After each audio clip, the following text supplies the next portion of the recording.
Hello everyone.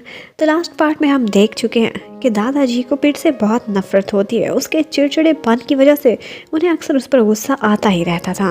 वो उसे बहुत बुरा भला कहते थे कि ये अपने माँ के गंदे खून की वजह से ऐसा है। ऐसी ही सिचुएशन में वहाँ पर सीरी भी एंट्री करती है और फिर अच्छी बहू बनने का नाटक करने लगती है। कहती है कि मैं बच्चों को बहुत अच्छे से हैंडल करना जानती हूँ, पिट को तो आप मुझ पर छोड़ दें, मैं इसे खाना खिलाऊंगी। सीरी ने कहाँ कभी बच्चों को हैंडल किया था और ना ही उसमें इतनी बर्दाश्त थी। वो फ़ौरन से जाती है और पिट को मनाने की कोशिश करने लगती है, लेकिन वो इजी गोइंग चाइल्ड बिल्कुल भी नहीं था। वो उस पर सख्ती करके उसे खाना खिलाने की कोशिश करने लगती है, लेकिन पिट भी बहुत अखड़ा हुआ था। वो वही खाना उसके ऊपर ही स्पिट कर देता है। उसी समय अंदर डैड फानीन को ये समझाने की कोशिश कर रहे होते हैं कि आजकल बिजनेस में उनके साथ बहुत प्रॉब्लम्स चल रहे हैं और इन्हीं इश्यूज़ की वजह से वो बहुत गुस्से में रहने लगे हैं और उनका गुस्सा अक्सर पिट पर निकलता है क्योंकि वो ज़िद बहुत करता है। एक्चुअली उनको अंदाज़ा था इस बात का कि स्टॉक्स में से उनके शेयर्स खरीदे जा रहे हैं।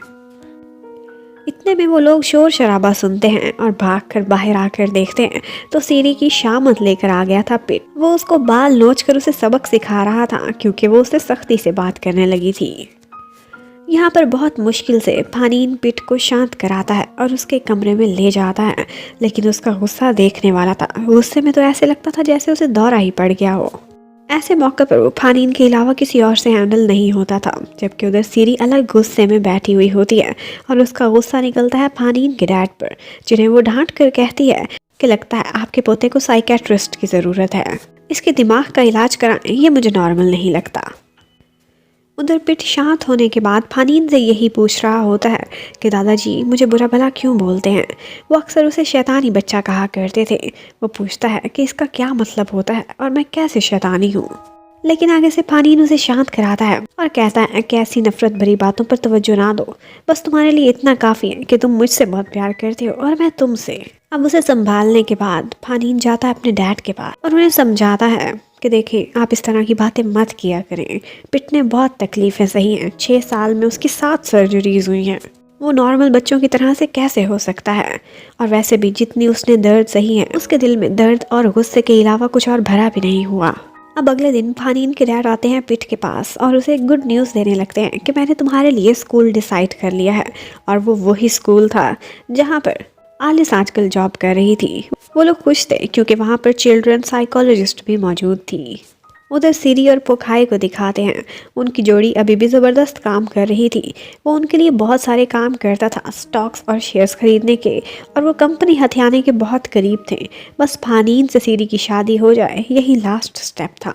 लेकिन पोखाई कहता है अब फानीन के आने के बाद मेरा काम बहुत मुश्किल हो गया है।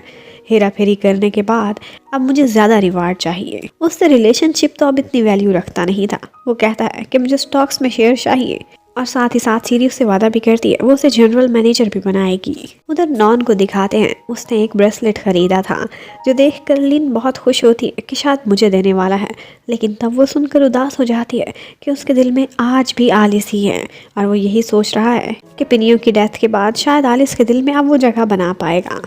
फानीन के डैड अब कुछ अरसे के लिए ओवरसीज जा रहे थे। जाने से पहले वो पिट से मिलते हैं और उसे बातों बातों में बताते हैं कि उसकी मॉम कितनी बुरी थी, कैसे बीमार बच्चे को छोड़कर चली गई। वो उसके दिल में अपनी मॉम के लिए नफरत डालना चाहते थे ताकि अगर कभी भी आलिस उसके सामने आए तो पिट उससे नफरत करे और उससे मिले भी ना। वो नहीं चाहते थे कि कभी भी अपनी मॉम को एक्सेप्ट करे और उनको इस तरह की बातें सिखाता हुआ फानीन भी सुन लेता है। वो ऊपर से आता है और अपने डैड को मना करने लगता है कि जिस तरह की कंडीशन पिट की है इसे और नफरतें नहीं, सिर्फ और सिर्फ प्यार सिखाना चाहिए। उसके बाद वो दिन आ जाता है जब फानीन फर्स्ट डे पिट को स्कूल लेकर जाता है। ये दिन बहुत मुश्किल था और फानीन कंफ्यूज था कि वो बच्चों के बीच कैसा रिएक्शन देगा। और फिर वैसा ही होता है। थोड़ी ही देर बाद उनको पता चलता है कि पिट के किसी बच्चे से लड़ाई हो गई है, जिसके बाद उसे अपना गुस्से वाला दौरा पड़ चुका है। वो चिल्ला रहा होता है और ऐसी कंडीशन में आलिस उसे देख लेती है। वो आती है, उसे हक करके उसे शांत कराने की कोशिश करने लगती है और थोड़ी देर बाद वो ये सब करने में कामयाब भी हो जाती है। जब तक वहाँ पर फानीन आता है वो एक्साइटेड था देखने के लिए कि ये कौन है फानीन के अलावा जिसने पिट को शांत कराया, और वो देखकर हैरान रह जाता है कि ये तो उसकी अपनी मम्मी आलिस थी। अब आलिस अकेले में फानीन से मिलती है और उसे समझाती है कि उसने वो सब क्यों किया था। ये सारा कुछ करने को फानीन के डैड ने उसे मजबूर किया था। उसे समझाने की, बताने की कोशिश करने लगती है, लेकिन फानीन उस पर बहुत गुस्सा करता है। उसे लगा था कि आलिस झूठ बोल रही है। उसे उसकी बातों पर बिल्कुल भी विश्वास नहीं था।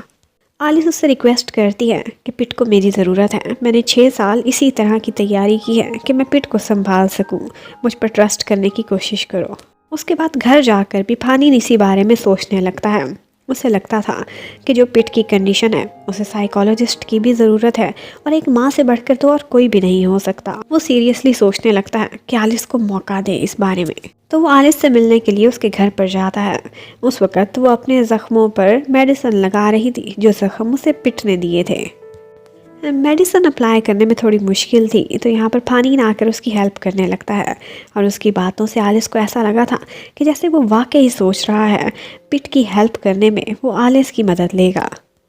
पर उसी टाइम ऊपर से नॉन आ जाता है। उसके अचानक से अंदर आने पर फानीन को मिसअंडरस्टैंडिंग हो जाती है।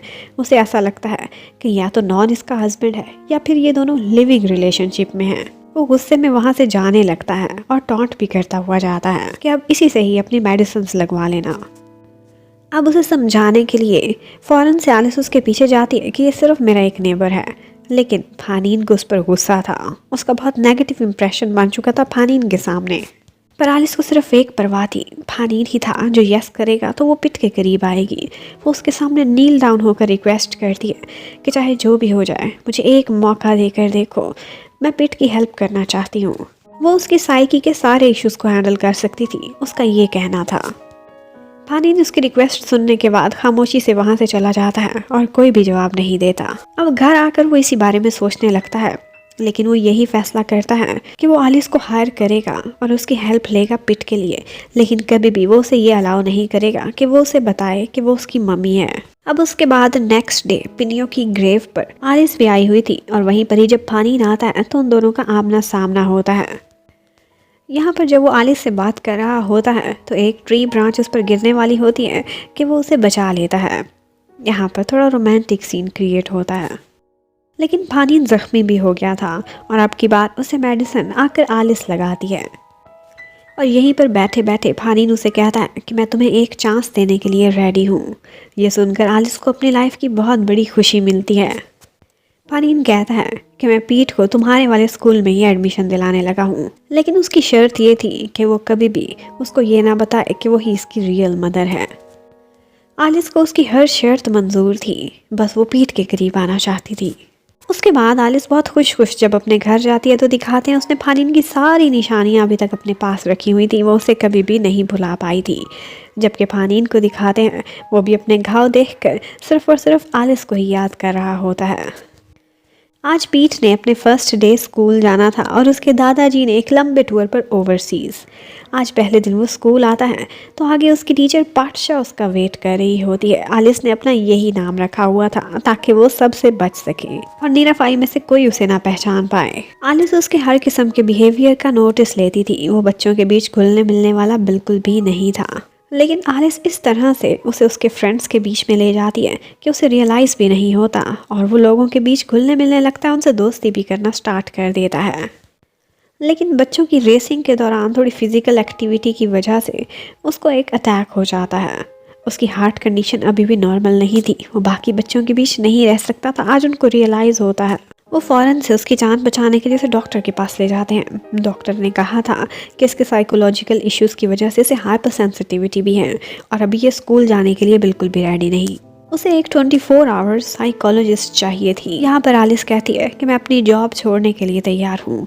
मैं सिर्फ और सिर्फ पीट का ख्याल रखूँगी, सारा दिन उसके साथ रहूँगी। उसे अपने कैरियर की भी कोई परवाह नहीं। वो फानीन को चैलेंज देती है कि मैं 6 महीने के अंदर अंदर इसे स्कूल के लिए बिल्कुल रेडी कर दूँगी, बस मुझे इसके साथ रहने दो, इसकी केयर टेकर के तौर पर।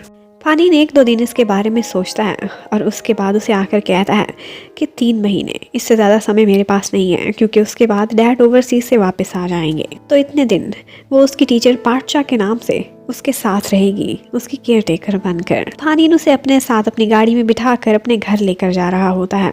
नॉन उनको इकट्ठे जाते हुए देखता है तो उसे भी मिसअंडरस्टैंडिंग होने लगती है। रास्ते में फानी आलिस को बहुत बातें सुनाता है और कहता है कि तुम्हारे पास लास्ट चांस है खुद को प्रूफ करने का। मैंने पहले बहुत दफ़ा तुम पे ट्रस्ट किया है लेकिन तुमने खुद को साबित नहीं किया, इसलिए अब की दफ़ा करके दिखाओ।